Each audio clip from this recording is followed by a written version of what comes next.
नमस्कार साथियों, प्रवक्ता कृषि 2021 के पाठ 7 में आज हम कुछ प्रश्नों को हल करेंगे। प्रश्न नंबर 101, प्रसार शिक्षा का सिद्धांत है।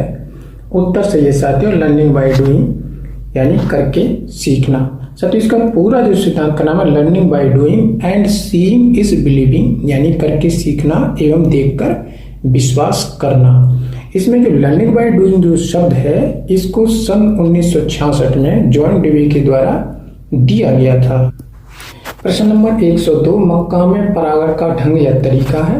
तो इसका उत्तर सही है पर परागण, क्योंकि साथियों मक्का में पर परागण इसलिए होता है क्योंकि इसमें क्या होता है, प्रोटेंड्री यानी नर जननांग मादा जननांग से पहले ही परिपक्व हो जाता है, जबकि ज्वार और बाजरा में प्रोटेंड्री यानी प्रोटोगायनी कंडीशन पाई जाती है। प्रो मतलब पहले और गायनी मतलब गायनीशय यानी मादा जननांग का।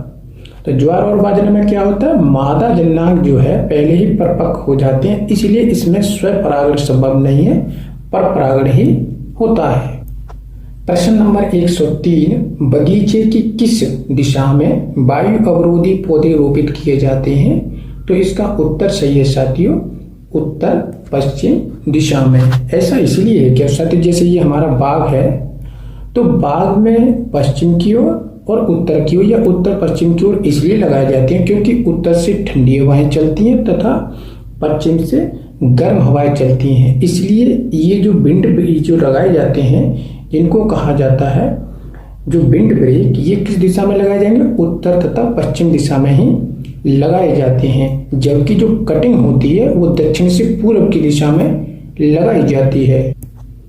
प्रश्न नंबर 104, क्रांच शारीरिकी पाई जाती है। तो ये C4 पौधे होते हैं, उनकी पत्तियों में पाई जाती है। इसमें क्या होता है साथियों, जैसे शब्द है क्रांच, क्रांच का मतलब होता है संवहनी ऊतकों की एक व्यवस्था होती है या कोशिकाओं की व्यवस्था का एक प्रतिबिंब होता है। इसमें जो संवहन बंडल होते हैं उसके चारों तरफ क्या पाया जाता है, बंडल शीत, और बंडल शीत के चारों तरफ क्या जाता है, मेसोफिल सेल पाए जाते हैं। इसी ये संरचना होती है। जैसे यहाँ देखते हैं कि ये जो इसमें अंदर है छोटा छोटा, ये संवहनी यानी वेस्कुलर बंडल है, और वेस्कुलर बंडल के चारों ओर क्या होता है, बंडल शीत कोशिकाएं पाई जाती हैं। फिर उसके भी चारों तरफ क्या पाया जाता है, मेसोफिल कोशिकाएं पाई जाती हैं। इसी की व्यवस्था को क्या बोला जाता है, क्रांच एनाटॉमी।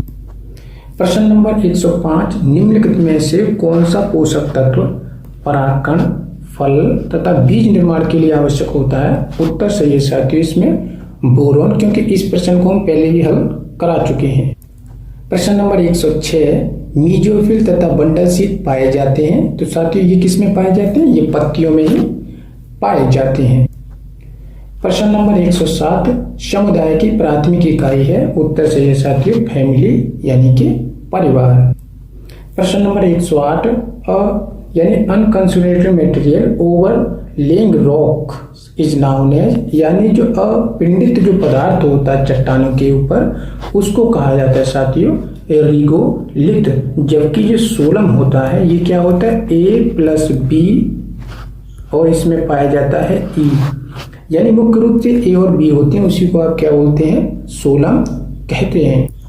प्रश्न नंबर 109, कृषि उत्पादों का न्यूनतम समर्थन मूल्य किसके द्वारा घोषित किया जाता है। तो उत्तर सही है साथियों, इसका केंद्र सरकार के द्वारा इसकी घोषणा की जाती है।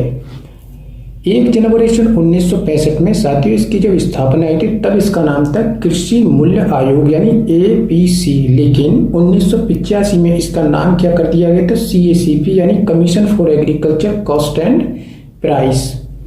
यही क्या करता है, यह MSP की सिफारिश सरकार से करता है, लेकिन सरकार उस सिफारिश को मानने के लिए मजबूर नहीं होती है, बाध्य नहीं होती है।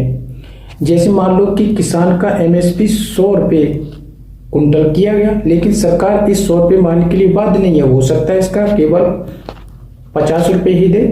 तो इसकी घोषणा फाइनल रूप से कौन करता है, ये भारत सरकार यानी केंद्र सरकार करती है। और MSP जो होता है ये औसत लागत के आधार पर, यानी जो औसत लागत आती है किसान की, उसके आधार पर निकाला जाता है।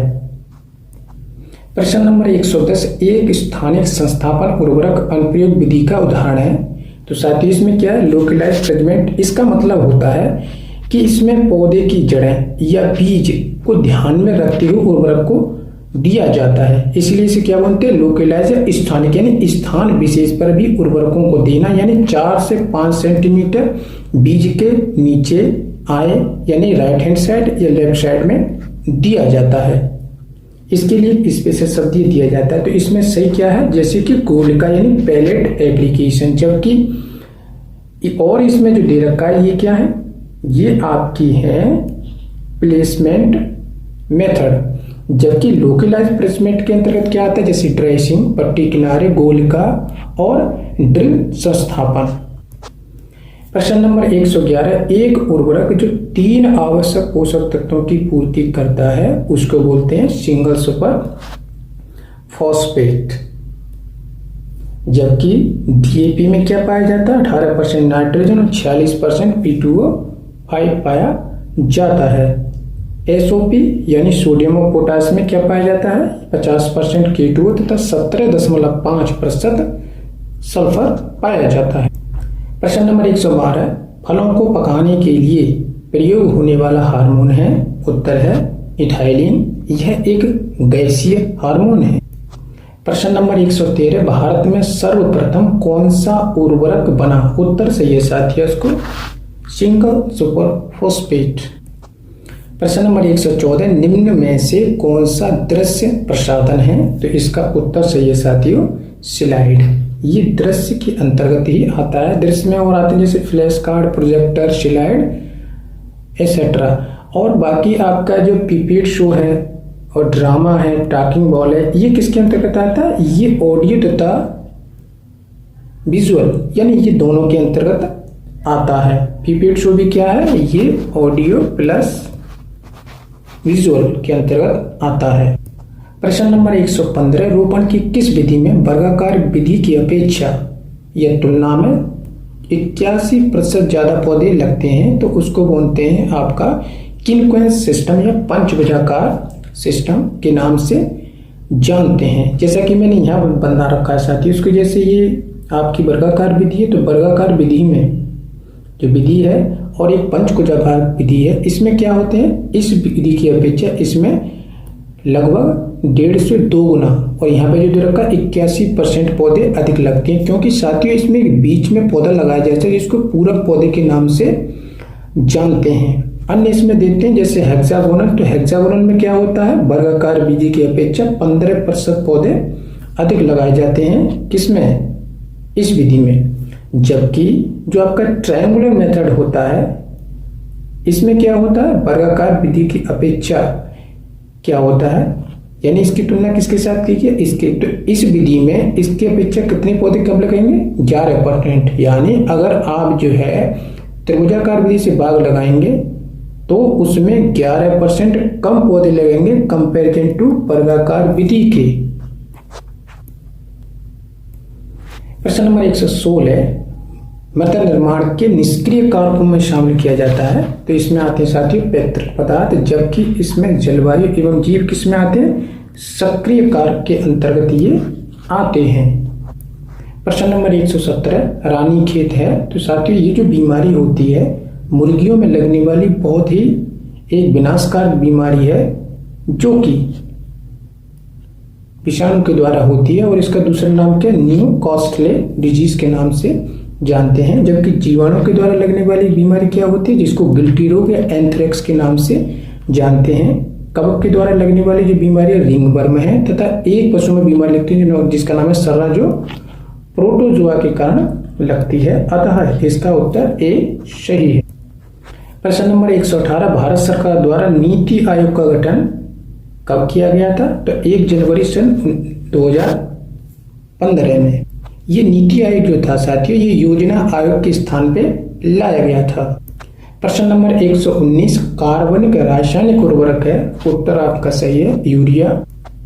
प्रश्न नंबर 120, फलों एवं सब्जियों में मोमीकरण करते हैं, क्यों किया जाता है, ये किया जाता है जिससे श्वसन और वाष्पोत्सर्जन की दर को बढ़ाया यानी कम किया जा सके तथा उनकी भंडारण क्षमता को बढ़ाया जा सके, इसलिए ये किया जाता है। प्रश्न नंबर 121, द्वितीयक जुताई में प्रयुक्त होने वाला औजार है, तो इसमें साथियों उत्तर सही है आपका हैरो, क्योंकि हैरो द्वितीयक भूपृष्ठकण यंत्र है, जबकि देसी है प्राथमिक तथा सेकेंडरी दोनों के अंतर्गत आता है। डिस्क पिलाऊ आपका प्राथमिक भूपृष्ठकण यंत्र है।